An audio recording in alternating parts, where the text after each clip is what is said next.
Hello friends, இந்த வீடியோவில் இப்போ நீங்கள் பார்க்க போகிறது என்னென்னா, இந்த தோட்டத்தில் தெரியும் இல்லையா ட்ரெயின் பூச்சி. இங்கே பாருங்கள், இந்த கருப்பு கருப்பாக அந்த ட்ரெயின் பூச்சி மழை நேரத்தில், அப்புறம் நம்ம தோட்டத்தில் செடிங்களுக்குள்ளே அந்த ஈரப்பதமாக தண்ணி ஊற்றும்போது வெஜிடபிள்ஸ் அந்த ஃப்ரூட்ஸ்லாம் வேஸ்டேஜ்லாம் நம்ம போடும்போது இந்த ட்ரெயின் பூச்சி அதில் நிறைய இருக்கும் பாருங்கள். அதுவும் இந்த மழை நேரத்துக்கு நிறைய வந்துடும், கொச்சுன்னு வந்துடும். இது என்னாகுன்னா அப்படி நிறைய ஆகி போர்த்திக்கோல்லாம் வந்துடும், போர்த்திக்கோலெல்லாம் ஊறும். அதை அப்படி தள்ளி விட்டோம்னா பேர்ட் ஸ்மெல் அடிக்கும், ஒரு மாதிரி வித்தியாசமாக அப்படி சொல்லிட்டு இருக்கும். இது நான் ரொம்ப வருஷமாக இது என்னடா இப்படி அப்படி சொல்லிட்டு சம்டைம்ஸ் அந்த வேலை பார்க்குறவங்க அப்படி கூட்டும்போது இது அப்படியே கூட்டி டப்பில் போட்டு வெளியில் குப்பை கொட்டுற பக்கம் போடுறது. இதுக்கு என்ன சொல்யூஷன் எனக்கு தெரியாமலே இருந்தது. அப்புறம் இந்த வெஜிடபிள்ஸ்க்கெலாம் அந்த செடிங்களில் வெள்ளைப்பூச்சி வரும்ல, அதுக்கெலாம் ஒரு ஸ்ப்ரே பண்ணுவேன். தந்துருங்க, இது குட்டி பூச்சி, அதனால் ரெட்டிஸில் இருக்குது.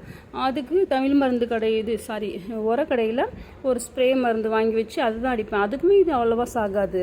இப்போது இந்த ஆண்ட் கில்லர் இருக்கு இல்லையா, அந்த எறும்பு மருந்து, இங்கே நான் வாசலில் டாக் அவங்களுக்குலாம் சாப்பாடு வைக்கும்போது அந்த சாப்பாடெலாம் மீதிப்படுது அதுக்கு எறும்பு வந்துடும், இந்த கடிக்கிற எறும்பு.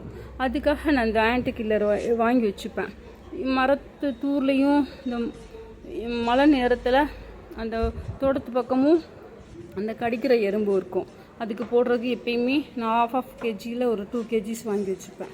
இந்த டைம் நான் வாங்கினது சரி, இந்த பூச்சி நிறைய இங்கே பாருங்கள், போர்ட்டிக்கோவில் சைடில் தொட்டி வச்சுருக்கேன். இதில் இந்த தூருங்களில் தண்ணி ஈரத்துக்கு அவ்வளோ பூச்சி கொச்சுன்னு என்னடா அப்படியே அந்த பவுடரை போட்டு பார்ப்போம். இந்த பாருங்கள், இதுதான் அந்த பவுட்ரு.